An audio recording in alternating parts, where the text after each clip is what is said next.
नमस्कार साथियों, live study Allahabad YouTube channel पे मैं पूर्ण त्रिपाठी आप सभी लोगों का स्वागत करता हूं। दोस्तों, रात के 9:15 बज चुके हैं और 9:15 बजे का सेशन आपके TGT, PGT, LT grade, UGC net आदि परीक्षाओं के लिए नागरिक शास्त्र का प्रैक्टिस सेशन का समय होता है। इस समय आप लोगों के लिए नागरिक शास्त्र के प्रश्नों का एक महत्वपूर्ण संग्रह लेके उपस्थित होता हूँ।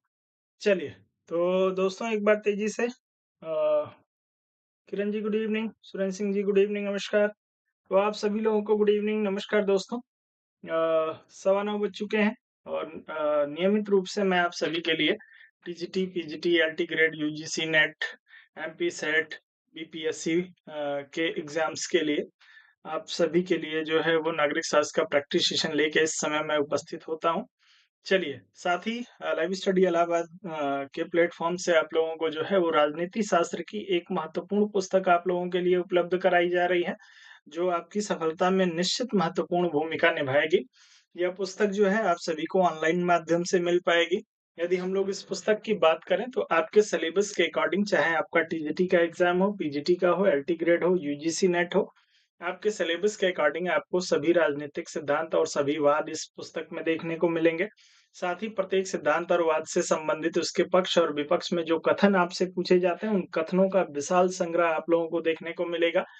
साथ ही साथ आपको प्रत्येक सिद्धांत और वाद से संबंधित पुस्तकों का विस्तृत विवरण देखने को मिलेगा, केवल पुस्तकों का नाम ही नहीं। परीक्षा में आपसे केवल पुस्तकों के नाम पूछे जाते हैं और आप नाम को रटते हैं लेकिन भूल जाता है आपको। तो आपको केवल रटना न पड़े सारी चीज़ों को, आपके कॉन्सेप्ट भी आपका क्लियर हो, इसके लिए पुस्तकों के संबंध में जो महत्वपूर्ण जानकारी हो सकती है, वो सब कुछ इसमें उपलब्ध कराया गया है, जिसके माध्यम से आपको आपकी याददाश्त में जो है पुस्तकों का नाम लंबे समय तक रह सके। इस उद्देश्य से जो है वो पुस्तकों का विवरण भी इसमें दिया गया है। साथ में जो भी विचारक आएँगे, चाहे वो आपके सिलेबस में उनका जो है ज़िक्र किया गया हो या ना किया गया हो, ऐसे बहुत से विचारकों के नाम आपके प्रश्न पत्र में आते हैं, जो आपके सिलेबस में जिनका नाम नहीं लिखा हुआ है। तो उन सभी विचारकों का आपको संक्षिप्त परिचय देखने को मिलेगा। जो भी आपके सिलेबस में या जो अभी आपके प्रश्न पत्र में विचारक आते हैं, उन सभी विचारकों का संक्षिप्त परिचय मिलेगा। साथ ही प्रत्येक अध्याय में जो सिद्धांत और वाद आए हैं, उनकी तुलनात्मक एक तालिका आपको देखने को मिलेगी, जो आपके रिवीजन को जो है वो आसान बनाएगी, साथ ही आपके कॉन्सेप्ट को भी क्लियर करेगी। इस पुस्तक में विशेष ध्यान दिया गया है आपके कॉम्पिटिटिव अप्रोच का, क्योंकि मार्केट में बहुत सारी पुस्तकें उपलब्ध हैं, सभी पुस्तकों में जो है वो बहुत अच्छे-अच्छे तथ्य दिए हुए हैं, लेकिन सभी पुस्तकों की एक सीमा है। कुछ पुस्तकें आपके कॉन्सेप्ट को क्लियर करती हैं, तो आपको वहाँ से तथ्यों की जो है वो कमी महसूस होती है। आपको स्टेटमेंट नहीं मिल पाते हैं, आपको पुस्तकों के नाम नहीं मिल पाते हैं। कुछ पुस्तकें ऐसी हैं जहाँ से आपको तथ्य मिलते हैं, तो आपका कॉन्सेप्ट क्लियर नहीं होता है। लेकिन लाइव स्टडी इलाहाबाद के प्लेटफ़ॉर्म से राजनीति शास्त्र कॉन्सेप्ट बुक 1 जो आप लोगों के लिए पुस्तक उपलब्ध कराई जा रही है, ये आपके कॉन्सेप्ट के साथ-साथ आपके सभी तथ्यों को जो आपसे परीक्षा में पूछे जाने वाले हैं, उनको ये शामिल करती है। पुस्तक में आपको 1000 से अधिक जो है कथनों और पुस्तकों का संग्रह देखने को मिलेगा। जिन लोगों के पास पुस्तक पहुँच गई है, वो लोग अपना फीडबैक शेयर कर सकते हैं। आप लोगों से बार-बार मैं कहता हूँ कि आप लोग चैनल पे फीडबैक शेयर करिए जिन लोगों के पास पुस्तक पहुँची है। साथ ही आप लोग ध्यान रखेंगे, जो लोग इस पुस्तक को मँगाना चाहते हैं, उनके लिए जो है पुस्तक कुरियर के माध्यम से आपको मिलेगी। और गोरखपुर में रहने वाले और प्रयागराज में रहने वाले इन 2 विद्यार्थियों के लिए जो है पुस्तक ऑफलाइन मोड में भी अवेलेबल है। गोरखपुर में जो लोग रह रहे हैं, वो लोग सरस्वती कॉम्पिटिशन बुक से जाके जो है इस पुस्तक को प्राप्त कर सकते हैं। साथ ही प्रयागराज में रहने वाले विद्यार्थियों के लिए जो है वो पुस्तक आपको करना बस ये है कि 7007701847 इस नंबर पे कॉल करना है और कॉल करके आप पुस्तक जो है बाय हैंड रिसीव कर सकते हैं। बस ध्यान देने योग्य बात ये है कि जो लोग प्रयागराज में हैं, वो फ्राइडे तक उन लोगों को पुस्तक नहीं मिल पाएगी। फ्राइडे से जो है आप लोगों को पुस्तक मिलने लगेगी। शुक्रवार से आप लोग पुस्तक जो है वो फ़ोन करके प्राप्त कर सकते हैं। बाकी जिन लोगों को ऑनलाइन माध्यम से पुस्तक मँगानी है, आपको करना क्या है भैया, आप सभी लोग जो है वो सबसे पहले अपना नाम, मोबाइल नंबर सहित अपना पूरा पता, जिसमें आपका पिन कोड भी मेंशन हो, जिस पे आप अपना कुरियर मंगाते हो, पूरा पता आप लोग इसी नंबर पे जो है वो व्हाट्सएप करेंगे। आपके जो है वो एड्रेस को वेरीफ़ाई किया जाएगा, वेरीफ़ाई करने के बाद आपको एक क्यूआर कोड भेजा जाएगा, क्यूआर कोड आपको मिलेगा, उस पे आप पेमेंट करेंगे, पेमेंट करने के 10 दिन के अंदर आपको पुस्तक जो है आपके घर तक पहुँचा दी जाएगी। ये जो है वो सुविधा आप लोगों के लिए उपलब्ध कराई जा रही है, तो जो लोग भी इस पुस्तक को लेना चाहते हैं, कोई भी कन्फ्यूजन है, कुछ भी पूछना चाहते हैं, तो आप लोग 7007701847 इसी नंबर पे कॉल करिए, जानकारी लीजिए। यदि आप पुस्तक का डेमो देखना चाहते हैं, तो आपको इसी नंबर पे 7007701847 इस पे केवल बुक लिख के व्हाट्सएप कर देना है आपको।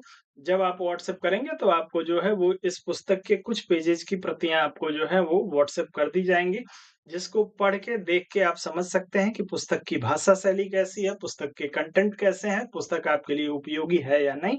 मेरे कहने से आप लोग पुस्तक बिल्कुल ना लीजिए, आप लोग पहले पुस्तक के कंटेंट को देख लीजिए, बाकी लोगों से बातचीत कर लीजिए जिन लोगों ने पुस्तक खरीदी है, उसके बाद आप पुस्तक खरीदिए, पूरा आश्वस्त होके पुस्तक आप लोग लीजिए।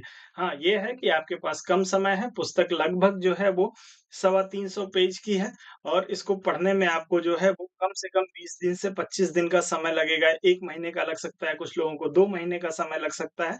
तो आपकी जो स्पीड होगी उसके अनुसार आप पुस्तक को पढ़ पाएँगे।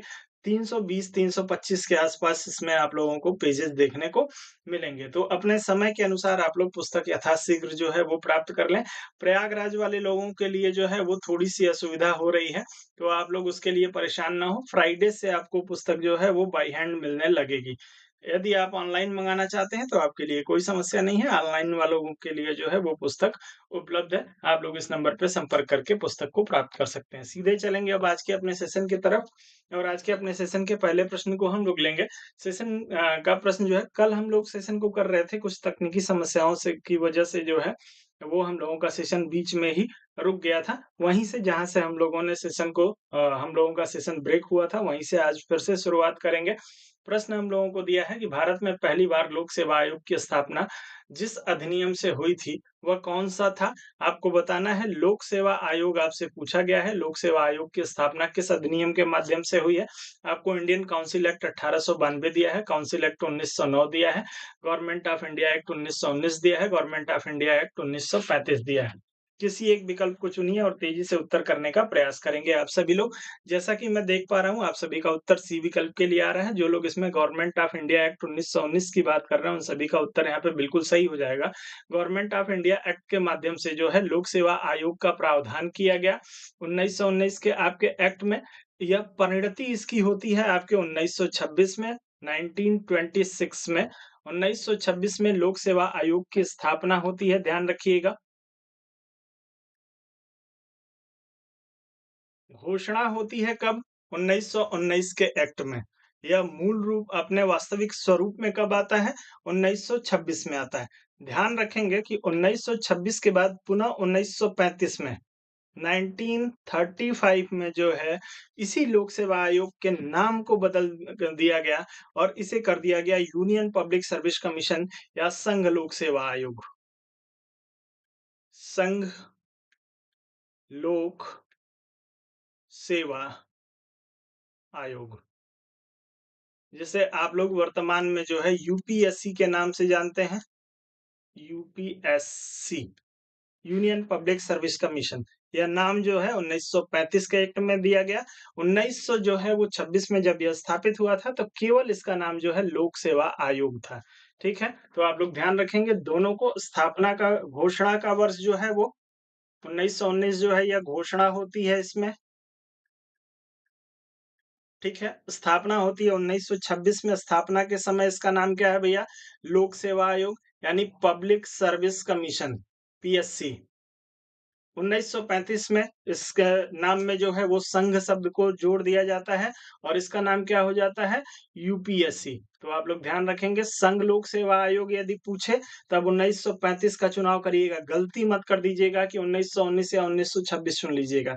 जब संघ लोक सेवा, संघ शब्द दिया हो, यूनियन शब्द दिया हो, तब भैया आप 1935 का चुनाव करेंगे। इसका ध्यान आप लोग अवश्य रखेंगे। आगे बढ़िए। अगला प्रश्न जो आपको दिया है, निम्नलिखित राज्यों में से किसके लिए संविधान के अनुच्छेद 371 के अंतर्गत विशेष प्रावधान किया गया है? आप लोग एक बार तेजी से उत्तर करेंगे। अनुच्छेद 371 में जो है विशेष प्रावधान किसका है? जम्मू कश्मीर का है। गुजरात एवं महाराष्ट्र एवं गुजरात का है, नागालैंड का है या आंध्र प्रदेश का है? चलेंगे तेजी से उत्तर करेंगे।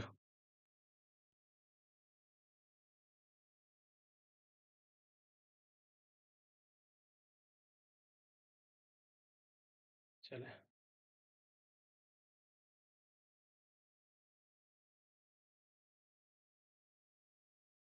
चलिए गुड इवनिंग सभी लोगों को, शुभ संध्या। थोड़ा-सा वीडियो को लाइक और शेयर करिए। आप लोगों का उत्तर जो है इसमें बी और सी विकल्प के लिए आना शुरू हो गया है। कुछ लोग बी विकल्प की बात कर रहे हैं, कुछ लोग सी विकल्प की बात कर रहे हैं। 371 को यदि आपने पढ़ा हो ध्यान से, तो आप लोग आसानी से इस प्रश्न को कर सकते हैं। आप लोगों को बार-बार कहता हूँ कि आर्टिकल आप लोग प्रतिदिन कम से कम 10 से 15 आर्टिकल, 10 से 15 अनुच्छेद पढ़ने की आदत डाल लीजिए। यदि आप संविधान के विद्यार्थी हैं, यदि आप राजनीति शास्त्र के विद्यार्थी हैं, तो आपको प्रतिदिन मिनिमम 10 से 15, आप इसको बढ़ा के जो है वो 35 से 40 भी कर सकते हैं या 30 से 40, एक दिन में 30 से 40। शुरुआती दिनों में आपको 10 से 15 आर्टिकल पढ़ने हैं। उसके बाद धीरे-धीरे आपकी जब स्पीड बन जाएगी तो आप 30 से 40 आर्टिकल एक दिन में पढ़ सकते हैं। पढ़ना क्या है, बस आपको रिवाइज करते रहना है, पढ़ते रहना है। यार बैठ के बच्चों के जैसे इसको रटना नहीं है। उठाइए 10 से 15 पढ़िए, 15 से 20 15 से 30 पढ़िए, 30 से जो है वो 50 पढ़िए, 50 से स 70 पढ़िए, 70 से जो है वो 80 पढ़िए। ऐसे करके आप लोग जब पूरे जो है वो जितने सारे आपके आर्टिकल हैं, जो इम्पोर्टेंट हैं, मैं बार-बार आपसे कहता हूँ कि मैक्सिमम आपको 70 से लेके 75 आर्टिकल याद करने हैं, जो आपसे परीक्षा में पूछे जाते हैं। इससे ज़्यादा आर्टिकल आपको तैयार नहीं करने हैं। मैं मान लेता हूँ कि आपको 150 आर्टिकल तैयार करने हैं। आप सबसे पहले उन 150 आर्टिकल को छाँट लीजिए। कि आपको कैसे करना है। 150 आर्टिकल की एक लिस्ट बना लीजिए, पेज उठाइए, 4 पेज उठाएँगे A4 साइज़ का और उसपे लिखना चालू करेंगे, तो 150 आर्टिकल आ जाएगा उसपे। इन 150 आर्टिकल को आप एक दिन में 1 पेज को, 1 साइड को, एक पन्ने पे जो है 2 साइड होता है, 1 साइड को रिवाइज़ करिए। मुश्किल से 5 से 6 दिन में आप 150 आर्टिकल रिवाइज़ करेंगे और हर 5 दिन के बाद से यह प्रक्रिया दोहराई जाएगी। जब इसको आप जो है वो 2 महीने, 3 महीने लगातार कर लेंगे, फिर आपको आर्टिकल को लेके कोई समस्या नहीं आएगी, ये चीज़ आप लोग ध्यान रखिए। जब हम बात करते हैं आर्टिकल 371 की, तो आर्टिकल 371 जब स्पेशली दिया हो, तो गुजरात और महाराष्ट्र की बात की जाती है। बात की गई है इसमें, आपके गुजरात और महाराष्ट्र का ज़िक्र आपके आर्टिकल जो है वो 371 है। जो लोग नियमित रूप से क्लास करते हैं, उन सभी को पता है कि आर्टिकल 371 के लिए आपको कई बार ट्रिक भी बता चुका हूँ। कितने सारे लोगों को याद है ट्रिक? किसी को याद है? कोई है जिसको ट्रिक मैंने बताया है और आपने लिखा हो, याद किया हो? आप लोगों को कुछ बताने के बाद भी आप लोग जो है वो भूल जाते हैं, तो आप लोग इस चीज़ को ध्यान रखिएगा। आर्टिकल 370 में जो है वो आपको क्या लिखना है? 371 में माफ़ करिएगा, इसमें आपको लिख लेना है गुम। गुम का मतलब क्या हो गया? गुजरात और महाराष्ट्र। अब जब हम 371 ए से बात करते हैं, आप लोग ध्यान रखिएगा, 371 ए से लेकर और 370 1 जे तक इसमें आपको दिया हुआ है। अलग-अलग राज्यों का ज़िक्र इसमें है। इसका ट्रिक मैंने आप लोगों को बताया था। क्या ट्रिक बताया था भैया? ना अड़ी, ध्रुवी से मेरे को का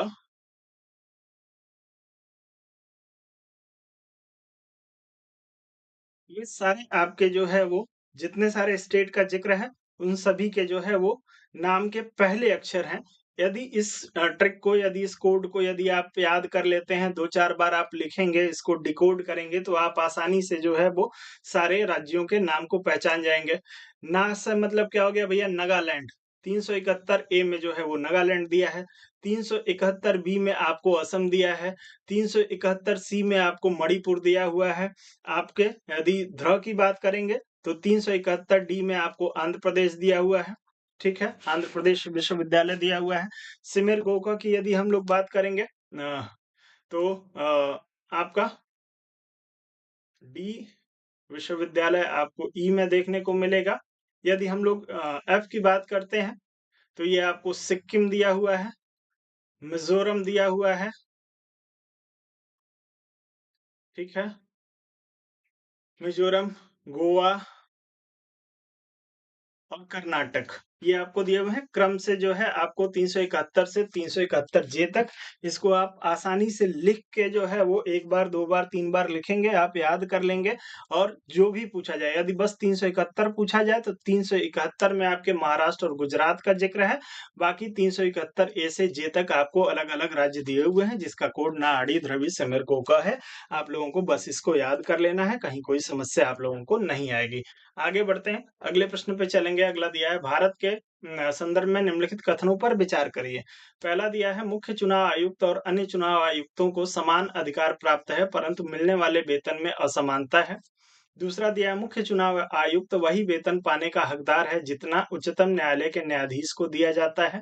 तीसरा दिया है मुख्य चुनाव आयुक्त को उच्चतम न्यायालय के किसी न्यायाधीश को हटाने के तरीके और कारणों के अतिरिक्त किसी अन्य तरीके और कारणों से उसके पद से नहीं हटाया जा सकता। चौथा दिया है कि चुनाव आयुक्त का कार्यकाल उसके पदभार संभालने की तारीख से 5 वर्ष अथवा 62 वर्ष की आयु प्राप्त कर लेने के दिन तक जो भी पहले होता है। आपको बताना है इसमें से कौन-कौन सा सही है। चलिए तेज़ी से उत्तर करेंगे, थोड़ा-सा वीडियो को लाइक और शेयर करिए, आप सभी लोग लाइक और शेयर करने में कंजूसी कर रहे हैं। चलें, तेज़ी से उत्तर करिएगा। कौन-कौन सा सही है इसमें से आपको बताना है, सही कथनों का चुनाव करना है, तेज़ी से उत्तर करेंगे।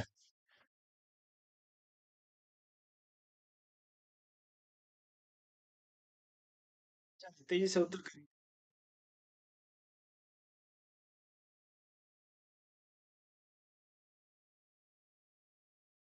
चलिए भैया,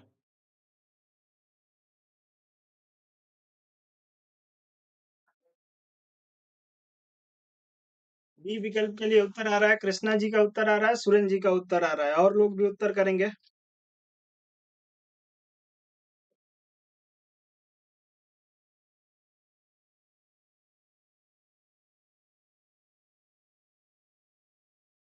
चलिए डी विकल्प के लिए भी उत्तर आ रहा है।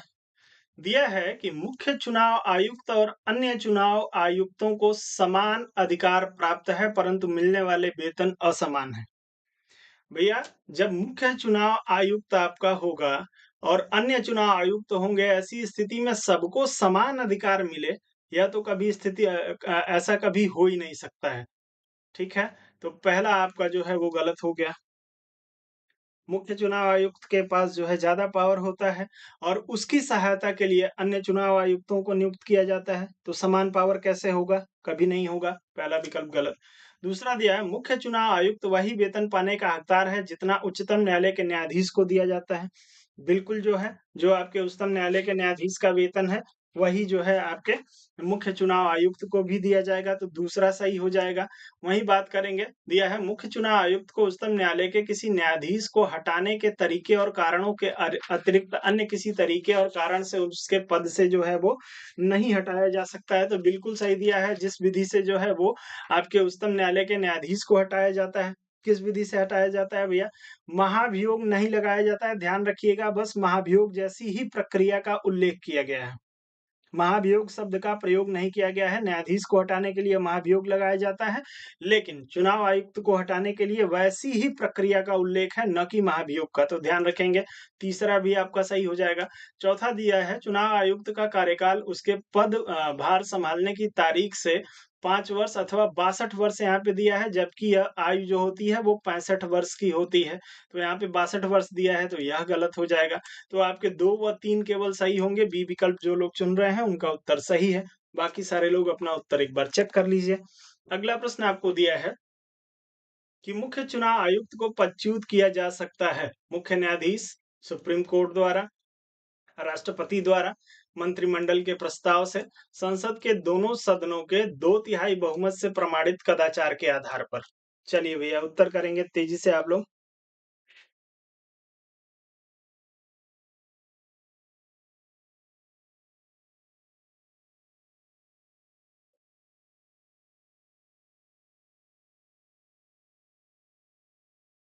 तो आप सभी को पता है कि मैंने अभी पिछले प्रश्न में आपको बताया कि मुख्य चुनाव आयुक्त को हटाना हो, तो न्यायाधीश को हटाने जैसी प्रक्रिया का प्रयोग किया जाएगा।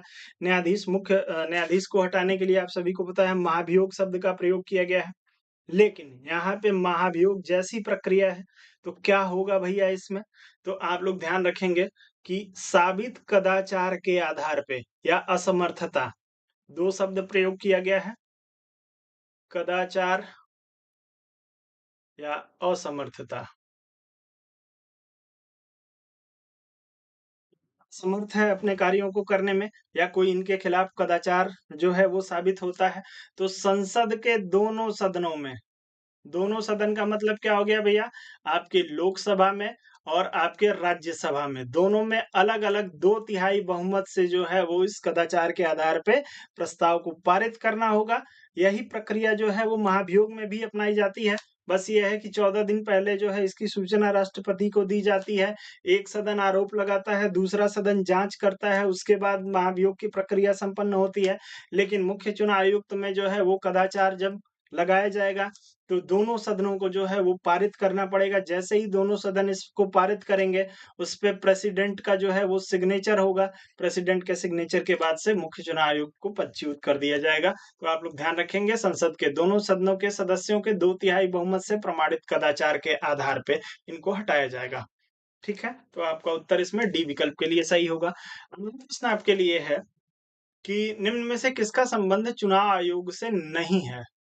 चलिए भैया, किसका संबंध चुनाव आयोग से नहीं है? चुनाव की अधिसूचना जारी करना, चुनाव चिन्ह का बँटवारा करना, चुनाव की वैधता का निपटारा करना, स चुनाव शांतिपूर्ण ढंग से संपन्न कराना। चारों में से किसी एक को बताइए और तेजी से उत्तर करिए।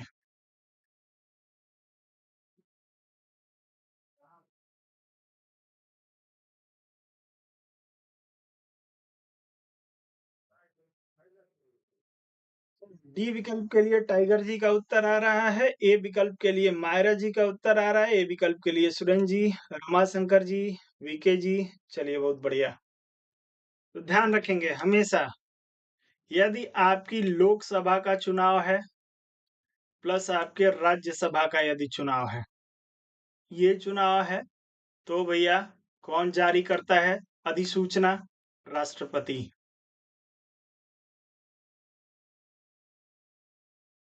राष्ट्रपति महोदय चुनाव की अधिसूचना जारी करते हैं, न कि आपके जो है वो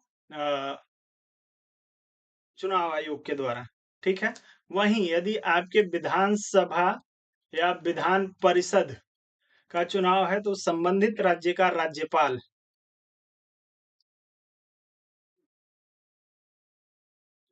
क्या करता है? अधिसूचना जारी करता है। तो ध्यान रखिएगा, चुनाव आयोग की अधिसूचना जारी करने का कार्य राष्ट्रपति और राज्यपाल का है, न कि चुनाव आयोग का। शेष सभी कार्य चुनाव चिन्ह का बँटवारा करना, चुनाव की वैधता का निपटारा करना, शांतिपूर्ण ढंग से चुनाव कराने की जो ज़िम्मेदारी है, वो आपके चुनाव आयोग की होती है, जबकि अधिसूचना जारी करने की ज़िम्मेदारी लोकसभा और राज्यसभा के चुनाव में जो है, वो आपके राष्ट्रपति की, विधानसभा और विधान परिषद के चुनाव में जो है, वो राज्यपाल की होती है। तो ध्यान रखेंगे ये विकल्प आपका सही होगा। अगला प्रश्न दिया है भारत में विविध निर्वाचनों के लिए निम्नलिखित में से कौन-सी निर्वाचन प्रणाली स्वीकृत की गई है? आपको बताना है।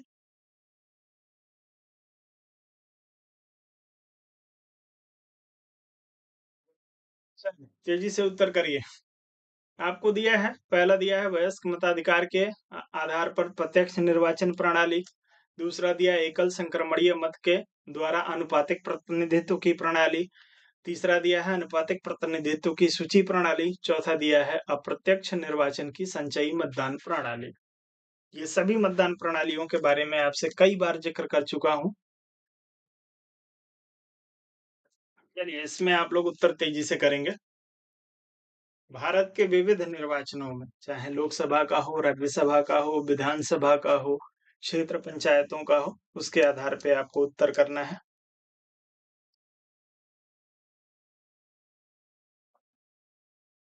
चलें भैया, आप सभी का उत्तर इसमें ए विकल्प के लिए, डी विकल्प के लिए आ रहा है। कुछ लोग ए विकल्प की बात कर रहे हैं, कुछ लोग डी विकल्प की बात कर रहे हैं। तो भैया आप सभी को पता है कि वयस्क मताधिकार के आधार पे जो है प्रत्यक्ष निर्वाचन प्रणाली हमारे यहाँ प्रयोग की गई है। ठीक है? क्योंकि आप लोकसभा के सदस्यों को, विधानसभा के सदस्यों को प्रत्यक्ष रूप से ही चुनते हैं। और किस आधार पे? वयस्कता के आधार पे। जब आप वयस्क हो जाते हैं, यानी वयस्क होने का मतलब क्या हो गया? जब आप 18 वर्ष की आयु को पूरा कर लेते हैं, 78 नहीं है भैया, ध्यान रखिएगा, 18 वर्ष की आयु को पूरा कर लेते हैं, उसके बाद आप जो है वो विधानसभा और लोकसभा के चुनाव में मतदान करने के योग्य हो जाते हैं। एकल संक्रमणीय मत प्रणाली द्वारा आनुपातिक प्रतिनिधित्व की व्यवस्था है। बिल्कुल, तो आपका 1 और 2 इसमें सही दिया है। आनुपातिक प्रतिनिधित्व की सूची प्रणाली का भारत में प्रयोग न करके फ्रांस वगैरह में इसका प्रयोग होता है। प्रत्यक्ष निर्वाचन की संचयी प्रणाली का भी प्रयोग जो है वो पश्चिमी देशों में ही इन दोनों विधियों का प्रयोग होता है। तो 1 और 2 दिया है, तो जो लोग इसमें ए विकल्प की बात करेंगे उन सभी का उत्तर यहाँ पे सही हो जाएगा। आप लोग इस प्रश्न में जो है 1 और 2 के साथ जाइए। अगला दिया है आपको कि सांसदों की अयोग्यता संबंधी विवाद पर निर्णय कौन देता है? यदि कोई सांसद है जिसे अयोग्य ठहराया गया है, तो इस विवाद पे जो है निर्णय कौन देगा? राष्ट्रपति, संबंधित संसद, निर्वाचन आयोग के परामर्श से राष्ट्रपति।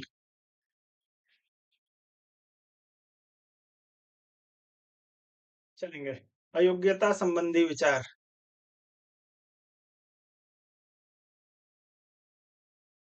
अनुच्छेद सहित उत्तर करिए आप सभी लोग। आप सभी लोगों से निवेदन है कि वीडियो को लाइक और शेयर अवश्य कर दीजिए। अभी भी बहुत सारे लोग ऐसे हैं जिन्होंने वीडियो को लाइक और शेयर नहीं किया है, तो आप सभी से विनम्र निवेदन है कि वीडियो को लाइक और शेयर करें। चले, ए विकल्प के लिए उत्तर आ रहा है, डी विकल्प के लिए अनुच्छेद सहित बताइए आप सभी लोग। रमाशंकर जी, रोहित जी, अनुच्छेद कमेंट करके बताइए आप लोग। कम से कम जो लोग नियमित रूप से अध्ययन कर रहे हैं, उन लोगों को जो है वो। उपासना जी, अनुच्छेद बताएंगे आप सभी लोग? चलिए, ध्यान रखिएगा। आर्टिकल 103 103 कितने लोगों ने पढ़ा है भैया? यदि 103 आपने पढ़ा है, तो आपको पता होगा कि यदि किसी सांसद की अयोग्यता का प्रश्न उठता है, तो उस पे जो है निर्वाचन आयोग के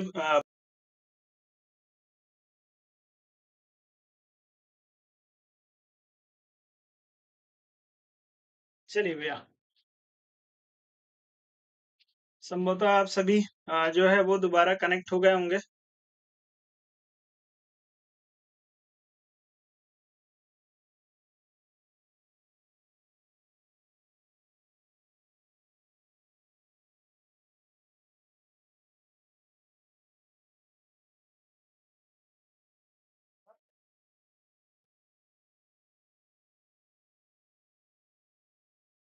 चलिए, तो आप सभी एक बार असुविधा के लिए खेद है। अभी आप लोग दोबारा आप लोगों को ऑडियो वीडियो सब कुछ क्लियर मिल रही है? किसी को कोई समस्या?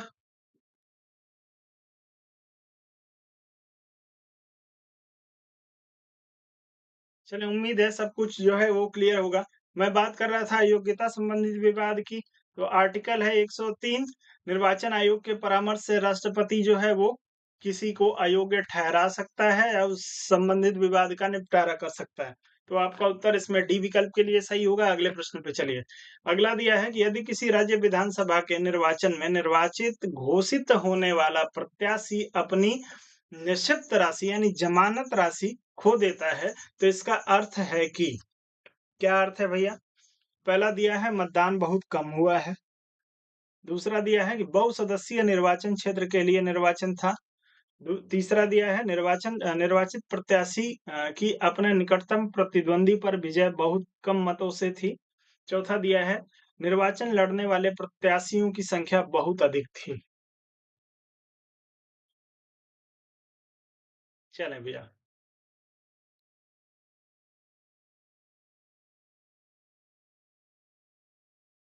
चलें।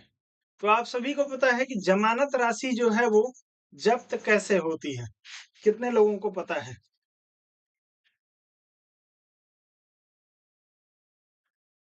भैया ध्यान रखिए, जमानत राशि जब्त होने के लिए कुल मतदान का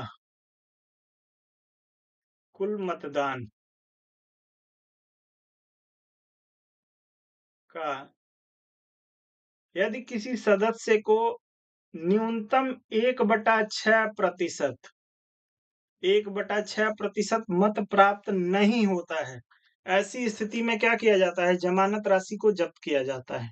जो भी जमानत राशि जैसे मान लीजिए कि आप विधानसभा का चुनाव लड़ने जा रहे हैं और 5,000 रुपए आपने जमानत राशि जो है वो जमा करी है। कब? जब आपने जो है अपना नामांकन दाखिल किया।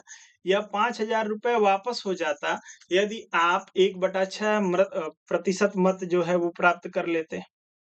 ऐसा कब होगा कि प्रत्याशियों को जो है वो 1/6% मत प्राप्त न हो?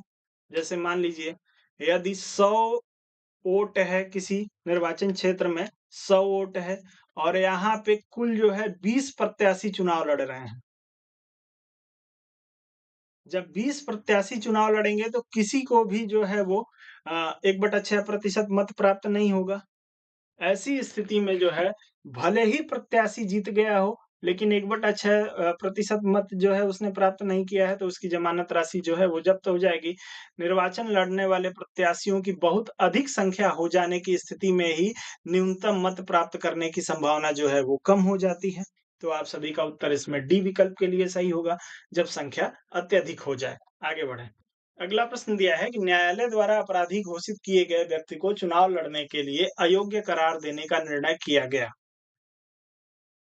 यदि न्यायालय ने किसी व्यक्ति को अपराधी घोषित कर दिया है, तो आप सभी को पता है कि उसके चुनाव लड़ने की पे जो है वो रोक लगाई जाती है। यह निर्णय किसके द्वारा किया गया है? भारत सरकार द्वारा, सर्वोच्च न्यायालय द्वारा, निर्वाचन आयोग द्वारा या संसद द्वारा? तेजी से उत्तर करिएगा।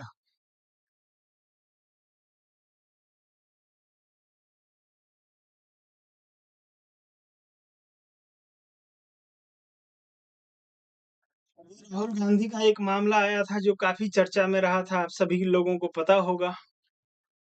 चलें। हम लोग थोड़ा-सा कॉमन सेंस का भी अपने प्रयोग नहीं करते।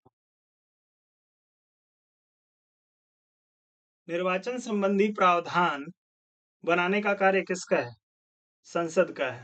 ध्यान रखिए, जो लोग इसमें डी विकल्प का चुनाव करेंगे, उनका उत्तर सही होगा। अब प्रावधान है क्या भैया? यदि किसी व्यक्ति को न्यूनतम 2 वर्ष की सजा हो जाती है न्यायालय से, यदि 2 वर्ष की सजा किसी व्यक्ति को न्यूनतम किसी अपराध में 2 वर्ष की सजा सुना दी जाती है। यदि 2 वर्ष का मतलब 24 माह। यदि सजा 23 माह की है, तो यह विधि उस पे लागू नहीं होती है। लेकिन सजा 24 माह या उससे यदि अधिक की है, तो ऐसी स्थिति में 6 वर्ष के लिए जो है, किसी प्रत्याशी के निर्वाचन पे रोक लगाया जा सकता है। और यह कानून जो है वो बनाया गया किसके द्वारा? भारत की संसद ही कानून बनाएगी। तो बिना सोचे-समझे आप लोग जो है वो उत्तर कर देते हैं, ये ठीक नहीं है। ठीक है? उत्तर आपका डी विकल्प के लिए सही होगा। आगे बढ़िए।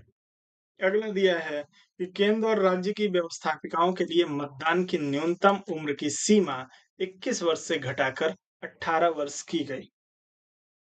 कब की गई भैया? 57वें संशोधन 1987 से, 60वें संशोधन 1988 से, 61वें संशोधन 1989 से, 65वें संशोधन 1990 से। ये तो बच्चों वाला प्रश्न है, बहुत बार पूछा जा चुका है। 61वां संविधान संशोधन 1989 का, जो राजीव गांधी के जो है वो काल में हुआ और इसमें जो है वो युवाओं को आकर्षित करने के लिए 21 वर्ष से आयु को घटा के 18 वर्ष कर दिया गया। तो आपका उत्तर इसमें सी विकल्प के लिए सही हो जाएगा। 89 में हुआ 61वें संविधान संशोधन से। दिनेश गोस्वामी समिति ने सिफारिश की थी। किस चीज के लिए सिफारिश की थी भैया? दिनेश गोस्वामी समिति ने राज्य स्तरीय निर्वाचन आयोग के गठन की, लोकसभा के चुनाव के लिए सूची पद्धति की, लोकसभा के चुनाव के लिए सरकारी निधियन की, लोकसभा के चुनाव में निर्दलीय प्रत्याशियों की अभ्यर्थता पर प्रतिबंध की। चलिए भैया तेजी से उत्तर करेंगे इस प्रश्न के लिए।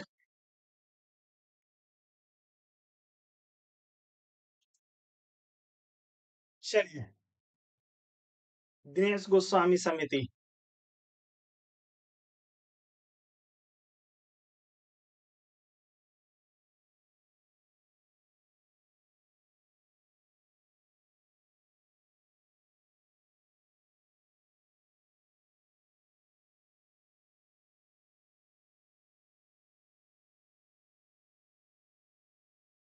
ध्यान रखिए।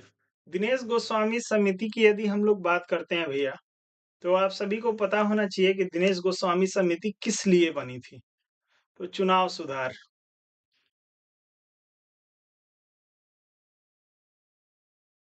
चुनाव सुधार हेतु इस समिति का जो है वो गठन किया गया था, ठीक है? और इन्होंने चुनाव सुधारों में जो अपव्यय हो रहा था धन का, उस धन के अपव्यय को रोकने के लिए इन्होंने एक तरीका सुझाया।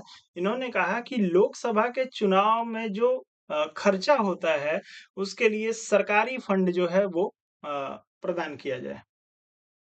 सरकारी विधि से जो है वो सरकारी फंड से चुनाव लड़ा जाए, या सुझाव इन्होंने दिया था। तो उत्तर आपका इसमें सी विकल्प के लिए लोकसभा के चुनाव के सरकारी निधियन के लिए, यानी चुनाव लड़ने के लिए जो पैसा खर्च किया जाता है, वो सरकारी पैसा हो, ये सुझाव आपके चुनाव सुधार में दिनेश गोस्वामी समिति ने दिया था।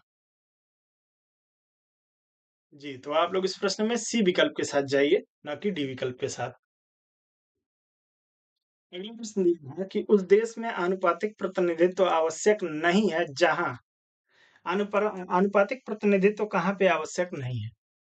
कोई आरक्षित निर्वाचन क्षेत्र है, द्विदलीय प्रणाली विकसित हुई है, अ, पहले पहला आए सब ले जाए यानी फर्स्ट पास पोस्ट पद्धति प्रचलित है, राष्ट्रपति और संसदीय शासन प्रणाली सम्मिश्रण है। चारों में से एक को चुनिए और तेजी से उत्तर करिएगा।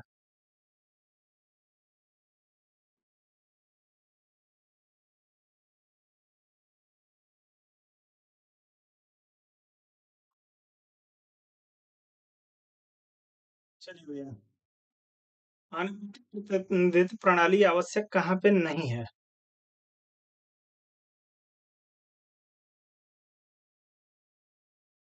भैया, आनुपातिक प्रतिनिधित्व प्रणाली जो है वो सभी वर्गों को स्थान देने के लिए प्रयोग में किया जाता है, जिसकी जितनी संख्या उसके अनुपात में उसको रखा जाए। ऐसा किन देशों में होता है? जहाँ पे मल्टी पार्टी सिस्टम है, जहाँ पे जो है वो क्षेत्रीय दल अधिक हैं। वहाँ पे विभिन्न समुदायों के लिए जो है वो इसमें सीट रिज़र्व किया जाता है। लेकिन जहाँ पे द्विदलीय पद्धति है, वहाँ पे आनुपातिक प्रतिनिधित्व प्रणाली की कोई आवश्यकता ही नहीं है, क्योंकि 2 ही दल हैं और दोनों दलों में पूरे देश में 2 ही दल कार्य कर रहे हैं। तो लगभग सबको इसमें जो है वो क्या मिल जाता है, स्थान मिल जाता है। लेकिन जहाँ मल्टी पार्टी सिस्टम है, क्षेत्रीय दलों का अधिक प्रभाव है, वहाँ पे आनुपातिक प्रतिनिधित्व प्रणाली की आवश्यकता पड़ती है, द्विदलीय देशों में नहीं। इसलिए आपको अमेरिका वगैरह में देखने को नहीं मिलेगी आनुपातिक प्रतिनिधित्व प्रणाली। आगे बढ़िए।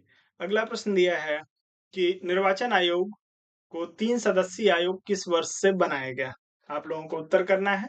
1982, 1988, 1989 या 1990, चारों में से किसी एक को चुनिएगा।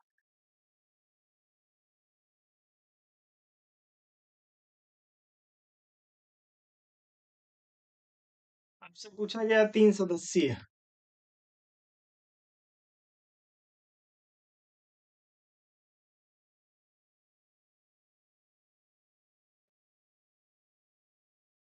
चलिए, तो 3 सदस्यीय के लिए आपको कब क्या ध्यान रखना है? सबसे पहले जो है वो आपके निर्वाचन आयोग को, एक आपका जो है मुख्य निर्वाचन आयुक्त और 2 अन्य निर्वाचन आयुक्त की जो व्यवस्था सबसे पहली बार की गई, वो आपके 1989 में की गई थी। उत्तर आपका सी विकल्प के लिए सही हो जाएगा।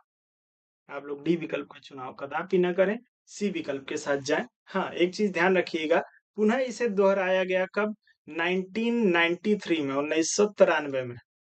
पुनः जो है इसे 1+2 किया गया।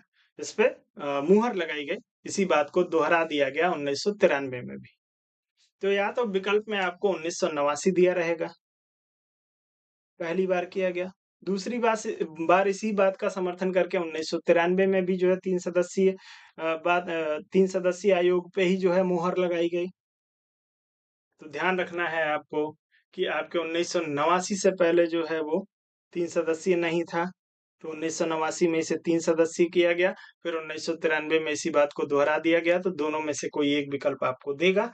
आप लोग इस चीज़ को ध्यान रखिएगा। आगे बढ़िए। अगला ध्यान इनमें से कौन-सा चुनाव निर्वाचन आयोग द्वारा संपादित नहीं किया जाता है? किस चुनाव को जो है निर्वाचन आयोग संपादित नहीं करता है? लोकसभा, राज्यसभा, राष्ट्रपति या स्थानीय निकायों का? जी, उससे पहले 1+1 था, फिर 89 में 1+2 किया गया, 93 में जो है इस बात को दोहरा के फिर से जो है 1+2 की बात को दोहराया गया। तो आप लोग तेज़ी से उत्तर करेंगे।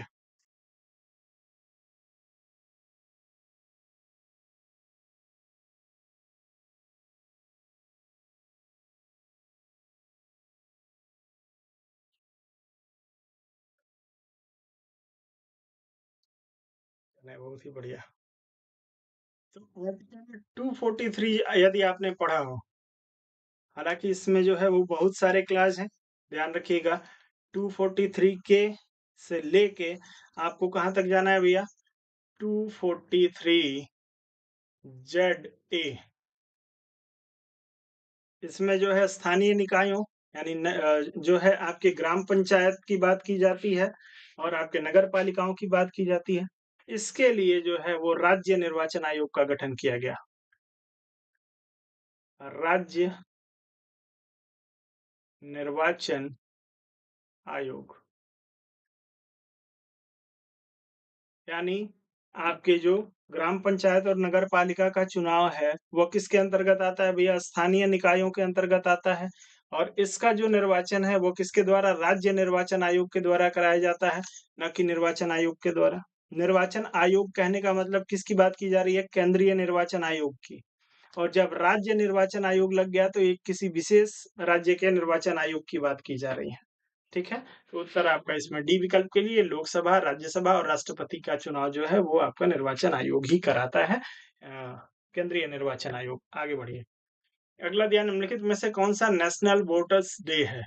बताना है आपको। राष्ट्रीय मतदाता दिवस कौन-सा है भैया? 5 जून, 1 नवंबर, 25 जनवरी या 8 मार्च? नेशनल वोटर्स डे या राष्ट्रीय मतदाता दिवस।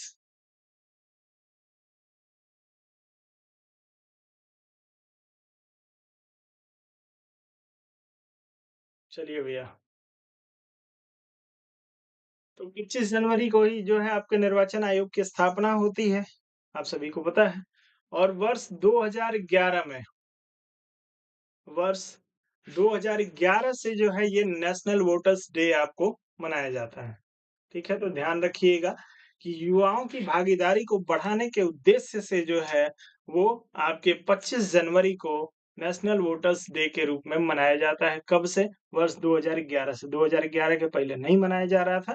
2011 से 25 जनवरी को राष्ट्रीय मतदाता दिवस के रूप में मनाया जाता है। आगे बढ़ें।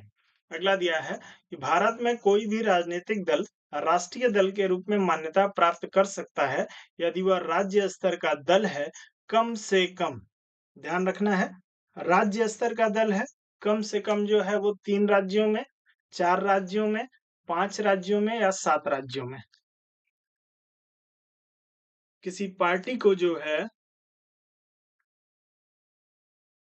राष्ट्रीय पार्टी का दर्जा देना है, तब ऐसी स्थिति में किस विधि का इसमें से प्रयोग किया जाएगा? आप लोग तेज़ी से उत्तर करिएगा।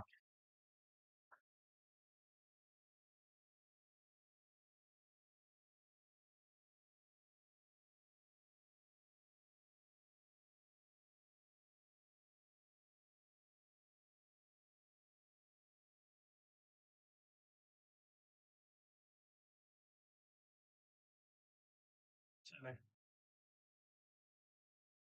तो भैया ध्यान रखिएगा। आपको दिया है कि भारत के किसी राजनीतिक दल को राष्ट्रीय दल के रूप में मान्यता प्राप्त कर सकता है, यदि वह राज्य स्तर का दल है। तो भैया यदि कोई राज्य स्तर का दल है और उसे 4 राज्यों में 4 राज्यों में यदि उसे राज्य स्तर के दल की मान्यता प्राप्त है, ठीक है? तो वह राष्ट्रीय पार्टी कहलाएगी। ध्यान रखिएगा, केवल एक यही क्लॉज़ नहीं है आप लोगों को और भी जो है वो क्लॉज़ हैं। कौन-कौन से हैं भैया? आपको लोकसभा के चुनाव में आप सभी को पता है कि किसी राष्ट्रीय पार्टी को कम से कम 6% कुल मतों का 6% मिला हो, तब भी उसे जो है क्या कहेंगे राष्ट्रीय पार्टी का दर्जा मिल जाएगा। ध्यान रखना है कि ऐसी स्थिति में कुल मतों का 6% और कम से कम 4 लोकसभा सीटें होनी चाहिए। 4 लोकसभा सीट हो और 6% मत हो, तो राष्ट्रीय पार्टी का दर्जा मिल जाएगा, ठीक है? दूसरा तरीका क्या होता है राष्ट्रीय पार्टी का दर्जा मिलने का? तो आपको ध्यान रखना है कम से कम 2% सीटें प्राप्त हों। यहाँ पे मत की 6% मत की मैं बात कर रहा हूँ। यदि किसी पार्टी को लोकसभा में कम से कम 2% सीट प्राप्त होती है सीट प्राप्त होती है, यानी कुल सीट का 2% यदि किसी पार्टी को प्राप्त हो रहा है, ऐसी स्थिति में क्या होना चाहिए? शर्त क्या भैया? यह सीटें 3 राज्यों में होनी चाहिए, 3 राज्यों में। तो 2% सीट 3 राज्यों को मिला के यदि कोई पार्टी प्राप्त कर रही है, तो उसे राष्ट्रीय दल का दर्जा मिल जाएगा। यहाँ कोई क्षेत्रीय दल है और उसे 4 राज्यों में क्षेत्रीय दल का दर्जा प्राप्त है, तब उसे जो है हम क्या कह सकते हैं, राष्ट्रीय दल का दर्जा दे सकते हैं। तो उत्तर आपका बी विकल्प के लिए इसमें से च सही हो जाएगा। ध्यान रखिए, आगे बढ़ेंगे। अगला दिया है कि भारतीय राष्ट्रीय कांग्रेस में राष्ट्रीय शब्द प्रभावित था। भारतीय राष्ट्रीय कांग्रेस में जो राष्ट्रीय शब्द प्रयोग किया गया है, यह किससे प्रभावित था? प्राचीन भारतीय पूर्वोदाहरण से, ब्रिटिश शासन के विरुद्ध प्रतिक्रिया से, यूरोपीय पूर्वोदाहरण से, अमेरिका के स्वतंत्रता संग्राम से।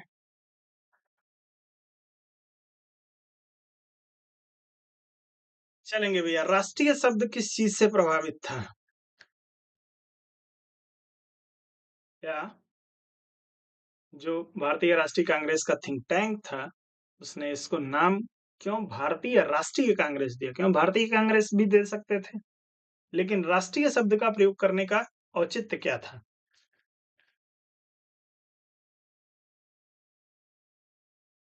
ध्यान रखिएगा कि हम जो है वो भारत जो है वो ब्रिटिशर्स के का गुलाम था, या कह सकते हैं कि उपनिवेश था। ऐसी स्थिति में जो है राष्ट्रीय शब्द का प्रयोग करने का मतलब क्या है? भारत को एकजुट करने का प्रयास किया गया। किसके विरुद्ध? ब्रिटिश शासन के खिलाफ। तो ब्रिटिश शासन के विरुद्ध प्रतिक्रिया के रूप में जो है यह राष्ट्रीय शब्द प्रयोग किया गया था। ठीक है? उत्तर आपका बी विकल्प के लिए सही होगा। आसान सा प्रश्न है। भारतीय जनता पार्टी के गठन के पश्चात उसके प्रथम अध्यक्ष कौन थे? भारतीय जनता पार्टी, बीजेपी जिसे आप लोग कहते हैं, बीजेपी। इसका प्रथम जब इस पार्टी का गठन हुआ, तो प्रथम इसका जो है अध्यक्ष किसको बनाया गया? आप लोग तेजी से उत्तर करिएगा।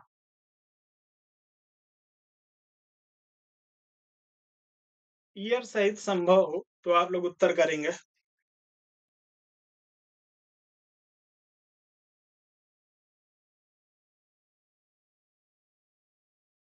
भैया किस साल में जो है जनता पार्टी जो है वो अस्तित्व में आती है?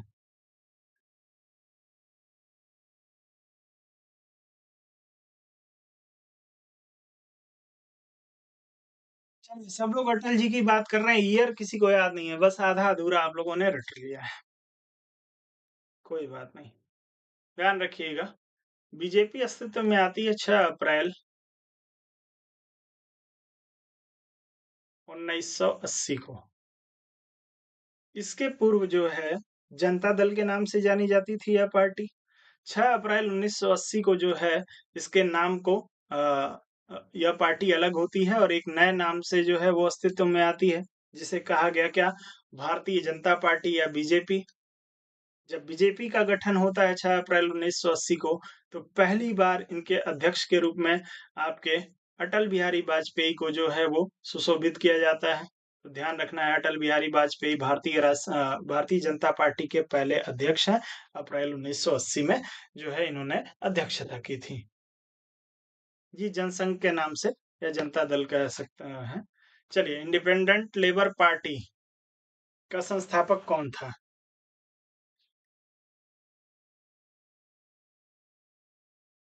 चलिए, इंडिपेंडेंट लेबर पार्टी के लिए उत्तर करिएगा।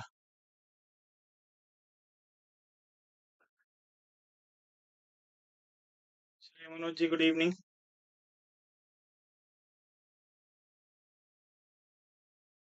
चलिए भैया, तो आप सभी को पता है किस वर्ष में गठन हुआ है इंडिपेंडेंट लेबर पार्टी का गठन? डॉक्टर अंबेडकर की आप सभी लोग बात कर रहे हैं और टीजीटी, पीजीटी, यूजीसी नेट के आप लोग कैंडिडेट हैं। डॉक्टर अंबेडकर आपके सिलेबस में भी है, तो आपको पता होना चाहिए कि डॉक्टर अंबेडकर ने इंडिपेंडेंट लेबर पार्टी की स्थापना कब की थी। चलिए, रमाशंकर जी का उत्तर आ गया है 1936। 1936 में बाबा साहब भीमराव अंबेडकर के द्वारा जो है एक पार्टी का गठन किया गया, जिसे नाम दिया गया था इंडिपेंडेंट लेबर पार्टी। उत्तर आपका बी विकल्प के लिए सही हो जाएगा, जो लोग बी विकल्प की बात कर रहे हैं। अगला दिया है, भारतीय साम्यवादी दल का विभाजन दो दलों सीपीआई और सीपीआईएम में किस वर्ष हुआ? साम्यवादी दल का विभाजन हुआ था, एक महत्वपूर्ण घटना है। भारत में साम्यवादी दल काम कर रहा था, उसमें फूट पड़ी और ये लोग जो है वो दो भागों में विभाजित हो गए। एक का नाम सीपीआई और दूसरे का नाम सीपीआईएम हो गया। तो आप लोग तेजी से कमेंट करके बताइएगा।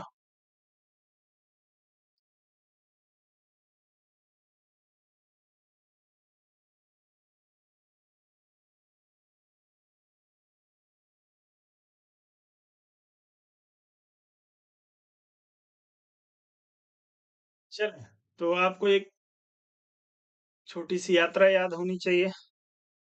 1920 में जो है वो भारतीय साम्यवादी दल का गठन होता है। ठीक है, उसके बाद से साम्यवादी दल जो है अपने 7 6 अधिवेशनों से गुजरता है। 3 4 5 6, 6 अधिवेशन इस पार्टी के अधिवेशन होते हैं। एक 7वां अधिवेशन होता है।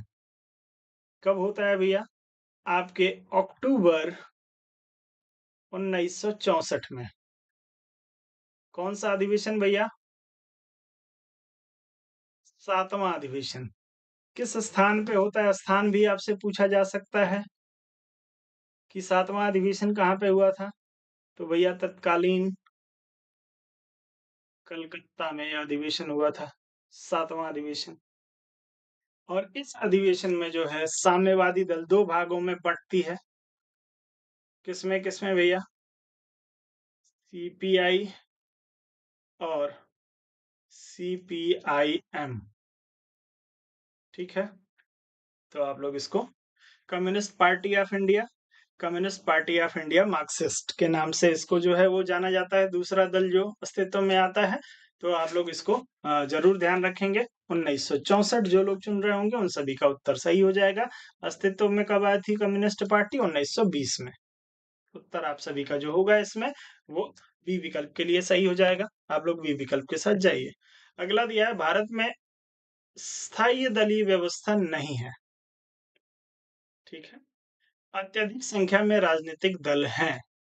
आपको बताना है, दिए गए कूट से अपना उत्तर चुनना है।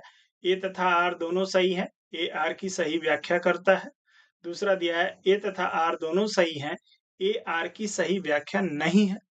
ए दिया है तीसरा दिया है, ए सही है आर गलत है। चौथा दिया है, ए गलत है आर सही है। चारों में से किसी एक को आपको चुनना है और तेजी से उत्तर करना है। जितनी तेजी से आप लोग उत्तर करेंगे उतनी तेजी से आगे बढ़ूंगा।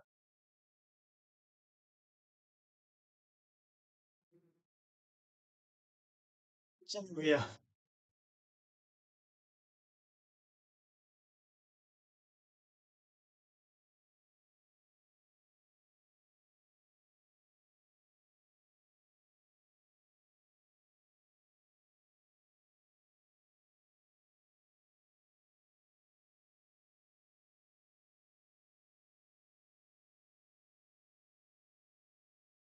भैया भारत में स्थायी दलीय व्यवस्था नहीं है। बिल्कुल भैया, भारत में स्थायी दलीय व्यवस्था नहीं है। कोई भी आप में से कोई भी जो है वो खड़ा हो सकता है और अपने लिए एक जो है वो दल क्या कर सकता है, अपने दल को बना सकता है, चुनाव लड़ सकता है, जीत के जो है वो अपनी पार्टी को राष्ट्रीय पार्टी या क्षेत्रीय पार्टी का दर्जा दिला सकता है। जैसे अमेरिका है, अमेरिका में जो है वो 2 से अधिक पार्टी नहीं हो सकती। स्थायी दलीय व्यवस्था का मतलब कि दलों की संख्या निर्धारित रहती, 2 ही दल होंगे, 4 ही दल होंगे, 5 ही दल होंगे, ऐसा नहीं। भारत एक बड़ा देश है और यहाँ पे क्षेत्रीय दलों का प्रभाव है, ठीक? तो पहला तो आपका सही है, दूसरा दिया है अत्यधिक संख्या में राजनीतिक दल हैं। बिल्कुल भैया, भारत में अत्यधिक संख्या में राजनीतिक दल हैं, कोई इसमें जो है वो डाउट वाली बात नहीं है। लेकिन अत्यधिक संख्या में राजनीतिक दल होने के कारण जो है वो स्थायी दलीय व्यवस्था नहीं, ये इसकी व्याख्या नहीं है। इसके पीछे जो है वो हमारा जो सामाजिक संरचना है, सामाजिक संरचना, भारत की जो सामाजिक संरचना है, भारत की जो आर्थिक स्थिति है, आर्थिक है, भारत की जो राजनैतिक संस्कृति रही है, राजनैतिक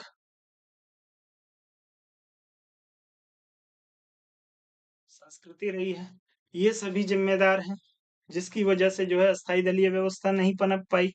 हमारे यहाँ क्षेत्रीय दलों का बोलबाला है। तो भैया कथन और कारण दोनों सही तो हैं लेकिन व्याख्या नहीं कर रहे हैं, तो आप बी विकल्प के साथ चले जाइए। आप लोग इसमें बी विकल्प का चुनाव करेंगे तो उत्तर आपका बिल्कुल सही होगा। अगला प्रश्न दिया है कि निम्नलिखित में से दलीय व्यवस्था किस एक व्यापक व्यवस्था का अंग है? दलीय व्यवस्था किस व्यापक व्यवस्था का अंग है? सामाजिक व्यवस्था का, आर्थिक व्यवस्था का, राजनीतिक व्यवस्था का या अंतरराष्ट्रीय व्यवस्था का? आप सभी लोग वीडियो को लाइक और शेयर कर रहे हैं। उम्मीद कर सकता हूँ आप सभी लोगों से कि आप लोग वीडियो को लाइक और शेयर कर रहे हैं या नहीं कर सकता। तो भैया आसान सा प्रश्न है, दलीय व्यवस्था किसके बारे में बात करता है भैया? दल क्या होता है? किसी भी देश की राजनीति का रीढ़। तो यह किससे जुड़ा होगा भैया? राजनीतिक व्यवस्था का एक छोटा अंग है क्या? दलीय व्यवस्था, जिसके माध्यम से इस राजनीतिक व्यवस्था को संचालित किया जाता है। ठीक है, उत्तर आपका सी विकल्प के लिए सही होगा। आगे बढ़िए। अगला दिया है दल बदल निरोधक अधिनियम जिस तिथि को पारित हुआ वह कौन सी थी? आपको बताना है दल बदल किस तिथि को पारित हुआ है। चले,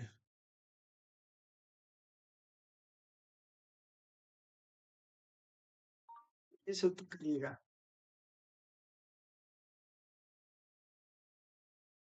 17 फरवरी 85, 15 फरवरी 85, 30 मार्च 85 या आपके 21 अप्रैल 85।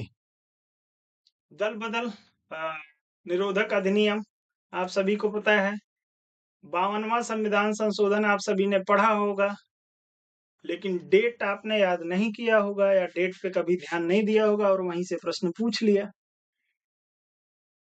तो भैया 52वां संविधान संशोधन लागू किस दिन होता है? आपके 15 फरवरी 1985 को।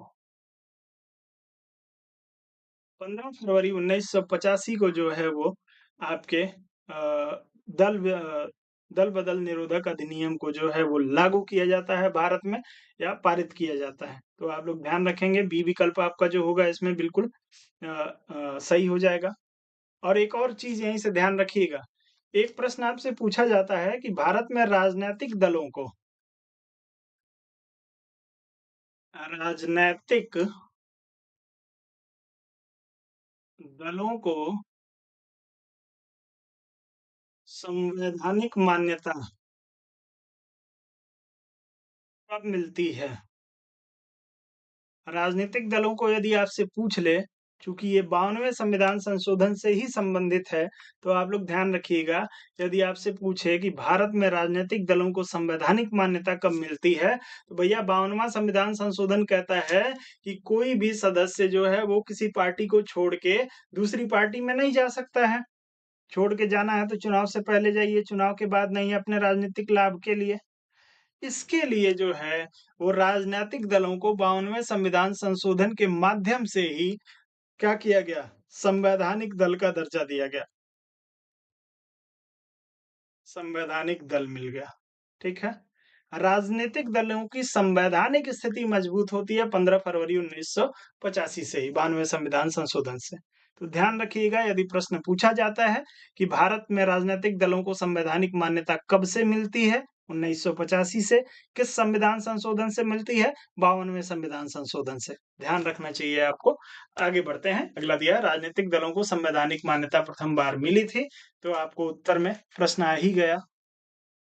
मैं सोच रहा था कि प्रश्न आएगा, लेकिन प्रश्न पहले ही आ गया। तो आप लोग ध्यान रखेंगे 1985 से संवैधानिक मान्यता जो है वो पहली बार आपके राजनीतिक दलों को मिलती है। 1985 में सी विकल्प सही हो जाएगा। चलिए, एक प्रश्न खराब हो गया, कोई बात नहीं। निम्नलिखित में से कौन सा वर्ग भारत में कम्युनिस्ट पार्टी के सामाजिक आधार में सम्मिलित नहीं है? चलिए भैया, तेजी से उत्तर करिएगा। कम्युनिस्ट पार्टी जो है उसके कुछ सामाजिक आधार हैं, उसी के आधार पे उसमें लोग सम्मिलित होते हैं। तो बताइए, कौन सा इसमें सम्मिलित नहीं है? कृषि और औद्योगिक क्षेत्र के मजदूर, व्यापारी वर्ग, शिक्षित वर्ग, युवा वर्ग।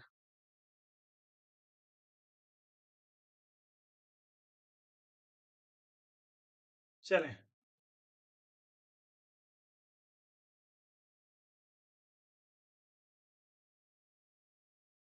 देखिएगा, कम्युनिस्ट पार्टी का जो आधार है, कम्युनिस्ट पार्टी या जो कम्युनिस्ट हैं, ये किसके विरोध में आते हैं?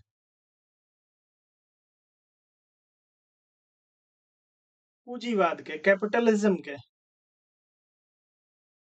आप सभी को पता है, मार्क्स ने इसकी शुरुआत की थी। पूंजीवाद का विरोध किया था मार्क्स ने, कार्ल मार्क्स ने। उसी की परंपरा को लेनिन ने आगे बढ़ाया। चलिए, तो आप लोग ध्यान रखेंगे, कम्युनिस्ट पार्टी का जो सामाजिक आधार है, वो कृषि और औद्योगिक क्षेत्र के मजदूरों का समर्थन करता है, शिक्षित वर्ग को अपनी तरफ आकर्षित करता है, युवाओं को अपनी तरफ आकर्षित करता है। विरोध किसका करता है भैया? व्यापारी वर्ग का, पूंजीपति का विरोधी है। तो उत्तर आपका इसमें किसके लिए सही हो जाएगा? बी विकल्प के लिए। जो लोग बी विकल्प का चुनाव करेंगे उनका उत्तर सही हो जाएगा। कोई समस्या नहीं आनी चाहिए। अगला प्रश्न दिया है कि संविधान संशोधन करने के विधेयक को वीटो करने की राष्ट्रपति की शक्ति सहमति देनी होगी शब्द से स्थापन करके किस संशोधन द्वारा छीन ली गई? आप सभी को पता है कि संविधान संशोधन संबंधी विधेयक पे राष्ट्रपति को अपनी अनुमति अनिवार्य कर दी गई कि अनुमति देनी ही पड़ेगी। यह अनिवार्य कब किया गया, या यह शब्द परिवर्तित कब किया गया? जो वीटो की उनकी शक्ति थी, उसके स्थान पे कह दिया कि सहमति देनी होगी। आप लोग उत्तर करेंगे इसके लिए। सी विकल्प, ए विकल्प के लिए आप सभी का उत्तर आ रहा है इसमें।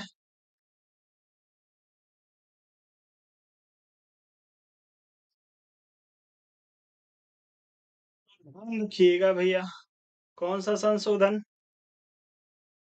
44वां संविधान संशोधन। आप लोगों को ध्यान होगा भैया, 42वां नहीं, 44वां संविधान संशोधन 1978, 1978 में 44वां संविधान संशोधन होता है। और इसमें कह दिया जाता है कि यदि संविधान संशोधन संबंधी विधेयक राष्ट्रपति के पास आता है, तो राष्ट्रपति एक बार जो है, एक बार इसे क्या कर सकते हैं? पुनर्विचार हेतु,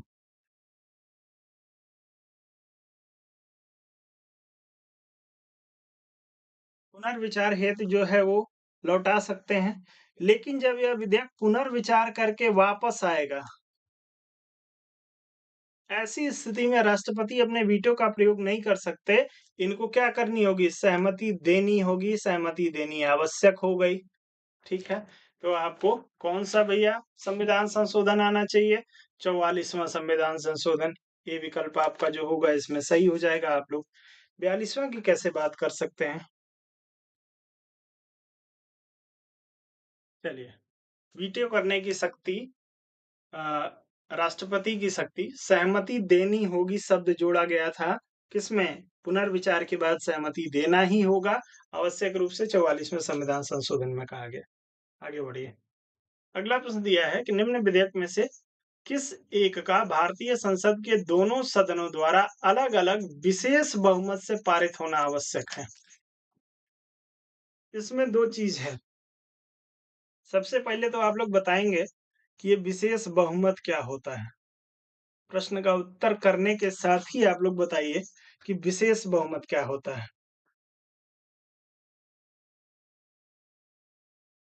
जी, पुनर्विचार कर सक के लिए भेज सकता है, लेकिन पुनर्विचार करके जब आएगा तब उसे जो है नहीं अटका सकते, तब उस पे सिग्नेचर करेंगे। साधारण विधेयक, धन विधेयक, वित्त विधेयक या संविधान संशोधन विधेयक? चलें तेज़ी से उत्तर करेंगे इस प्रश्न के लिए।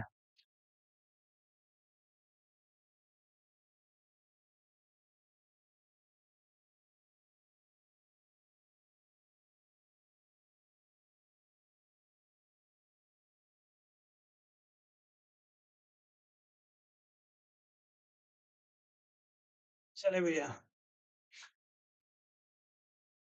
तो सदन में उपस्थित और मतदान करने वाले सदस्यों के कम से कम आधे से अधिक 1/2 से अधिक तथा 2/3 बहुमत से जब किसी विधेयक को पारित किया जाता है तो उसे क्या कहा जाएगा भैया? उसे कहा जाएगा विशेष बहुमत से, ठीक है? और ऐसा आपके जो है वो संविधान संशोधन संबंधी विधेयक पे किया जाता है, जिसका उल्लेख किसमें किया गया 368 में। आसान सा ही तो प्रश्न है, कुछ प्रश्न में है नहीं, तो संविधान संशोधन विधेयक आप लोग ध्यान रखेंगे। जी, अगले प्रश्न पे आएँगे। अगला दिया है कि भारतीय संविधान के अनुसार निम्न विषयों पर संवैधानिक संशोधन के लिए कम से कम आधे राज्यों के विधानमंडल द्वारा संपुष्टि आवश्यक है। अब कौन-सा विधेयक है जिसमें आधे राज्यों का जो है वो संपुष्टि आवश्यक है, यानी आधे राज्यों का समर्थन आवश्यक है? चलिए, संविधान के संघीय प्रावधान, सर्वोच्च न्यायालय के अधिकार, संविधान संशोधन की प्रक्रिया।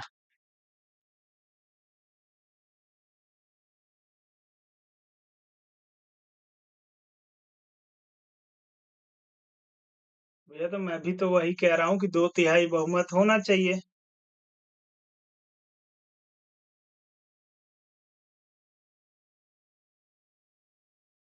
आ जाइए, अभी इस प्रश्न में क्लियर हो जाएगा।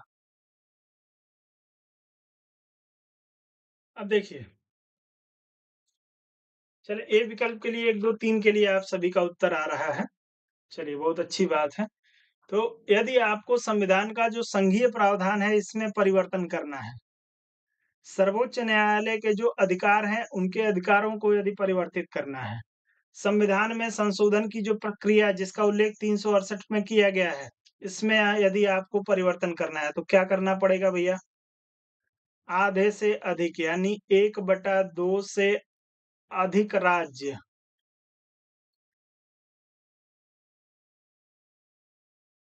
यानी राज्यों का समर्थन होना चाहिए प्लस 2/3 बहुमत से इसे पारित किया करना होगा यानी विशेष बहुमत से पारित करना पड़ेगा, ठीक है? तो ध्यान रखिए कि आपके संविधान के संघीय प्रावधान को बदलना हो, सर्वोच्च न्यायालय के अधिकार को बदलना हो, संविधान संशोधन की प्रक्रिया को बदलना हो, तो आधे राज्यों से अधिक का अनुसमर्थन और 2/3 बहुमत, आपका ए विकल्प सही हो जाएगा, जो लोग ए विकल्प के साथ जाएँगे। अगला प्रश्न दिया है, निम्नलिखित कथनों पर विचार करिए। भारत के संविधान में संशोधन केवल लोकसभा में एक विधेयक की पुनर्स्थापना द्वारा ही प्रारंभ किया जा सकता है। फिर से पढ़िए, भारत के संविधान में संशोधन केवल लोकसभा में एक विधेयक की पुनर्स्थापना द्वारा ही प्रारंभ किया जा सकता है। चलिए, यदि ऐसा संशोधन संविधान के संघीय चरित्र में परिवर्तन की मांग करता है, तो संशोधन का अनुसमर्थन भारत के सभी राज्यों के विधानमंडलों द्वारा किया जाना आवश्यक है। बताइए कौन-सा सही होगा भैया?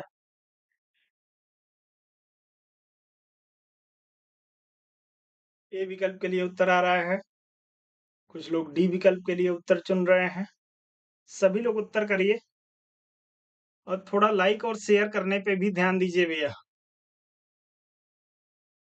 चलें, तो भारत के संविधान में संशोधन केवल लोकसभा नहीं, भैया ध्यान रखना है, भारत के संविधान में संशोधन की प्रक्रिया किसमें दी हुई है? 368 में माफ़ करिए 368 में और इसे जो है वो दोनों सदनों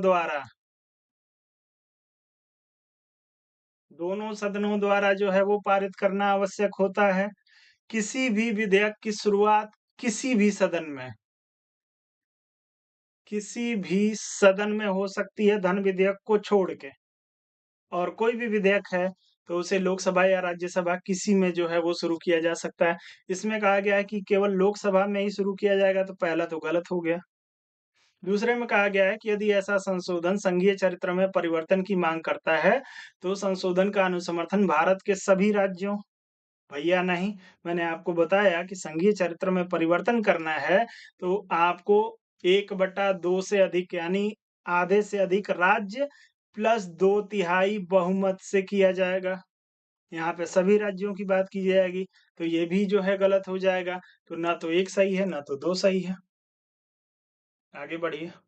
अगला प्रश्न दिया है, उस स्थिति में जबकि लोकसभा द्वारा पारित किसी संविधान संशोधन विधेयक को उच्च सदन ने अस्वीकार कर दिया हो, तब क्या होगा भैया?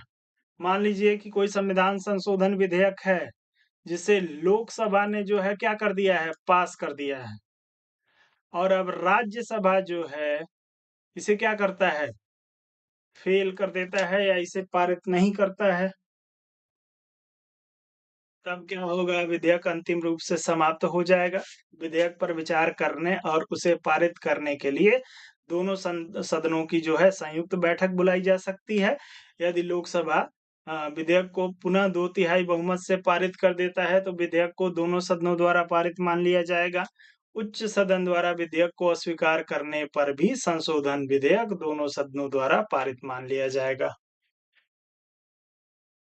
चलिए। जब प्रश्न में दिया है उस स्थिति में जबकि लोकसभा द्वारा पारित किसी संविधान संशोधन विधेयक की बात की गई है भैया। अब संविधान संशोधन विधेयक पहले ही आप लोगों को बता चुका हूँ कि संविधान संशोधन विधेयक दोनों सदनों के द्वारा जो है वो पारित होगा। यदि एक सदन इसे पास कर देता है, एक सदन इसे फेल कर देता है, तो विधेयक क्या होता है? अंतिम रूप से समाप्त हो जाता है। तो आपका उत्तर इसमें ए विकल्प के लिए सही होगा। आगे बढ़िए, अगले प्रश्न पे चलेंगे। और इसी के साथ जो है वो सेशन को हम लोग यहाँ पे पूर्ण विराम देंगे। आज का सेशन बस हमारा यहीं तक था। जाते-जाते एक बार फिर से बता दूँ कि यदि आप पुस्तक को लेने के लिए इंटरेस्टेड हैं, जो आपकी सफलता के मार्ग को प्रशस्त करेगी, तो भैया यथाशीघ्र आप लोग जो है पुस्तक ले लीजिए। पुस्तक में आपको सभी सिद्धांत और वाद आपके सिलेबस के अनुसार मिल जाएगा, जो भी आपके सिलेबस में है, वो सब कुछ आपको इसमें मिलेगा। सभी वाद और सिद्धांत के पक्ष और विपक्ष में जो कथन आपसे पूछे जाते हैं, उन कथनों का विशाल संग्रह हज़ारों की संख्या में आपको देखने को मिलेंगे पुस्तक में। प्रत्येक सिद्धांत और वाद से संबंधित जो भी पुस्तकें आएँगी, उन पुस्तकों का भी जो है वो संक्षिप्त परिचय आपको देखने को मिलेगा। जो भी विचारक आएँगे, उन सभी विचारकों का परिचय आपको देखने को मिलेगा। प्रत्येक चैप्टर में सिद्धांतों और वादों की एक तुलनात्मक तालिका मिलेगी, जो आपके कॉन्सेप्ट को क्लियर करेगी, साथ ही आपके रिवीजन को आसान बनाएगी। यदि इस पुस्तक को आप प्राप्त करना चाहते हैं, तो भैया आप कुरियर के माध्यम से पुस्तक को प्राप्त कर सकते हैं।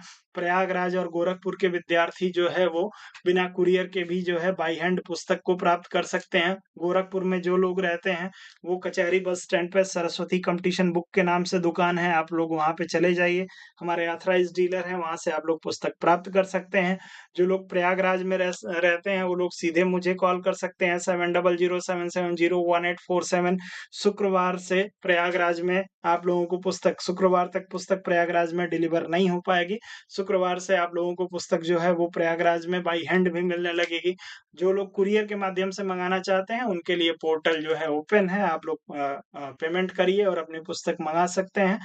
करना क्या होगा आपको सबसे पहले अपना पूरा पता, नाम, मोबाइल नंबर और पिन कोड सहित मुझे भेजना होगा इसी नंबर पे व्हाट्सएप के माध्यम से। जब आप भेजेंगे, आपके पिन कोड को वेरीफ़ाई किया जाएगा। वेरीफ़ाई करने के बाद से आपको एक क्यूआर कोड भेजा जाएगा। आप पेमेंट करेंगे, पेमेंट के 10 दिन के अंदर आपको पुस्तक जो है आपके पते पे डिलीवर करा दी जाएगी कुरियर के माध्यम से।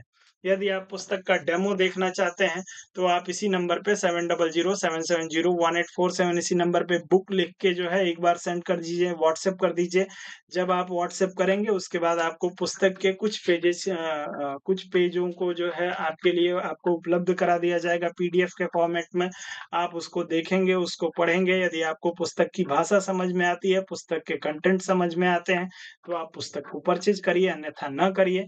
बाकी जो लोग जो है पुस्तक परचेज़ कर चुके हैं, वो लोग जो है अपने सहपाठियों को बता सकते हैं, सजेस्ट कर सकते हैं, उनसे आप लोग बातचीत भी कर सकते हैं। ऐसे आप लोग जो है वो पुस्तक को ज़बरदस्ती ना खरीदें। और पुस्तक को वही लोग खरीदेंगे जो लोग सच में पढ़ना चाहते हैं या सलेक्शन प्राप्त करना चाहते हैं। पुस्तक खरीद के अलमारी में रखने के लिए आप लोग बिल्कुल मत लीजिएगा। फिलहाल के लिए जो है मुझे आप लोग अनुमति दीजिए। कल फिर मिलूँगा, तब तक के लिए गुड नाइट, शुभ रात्रि।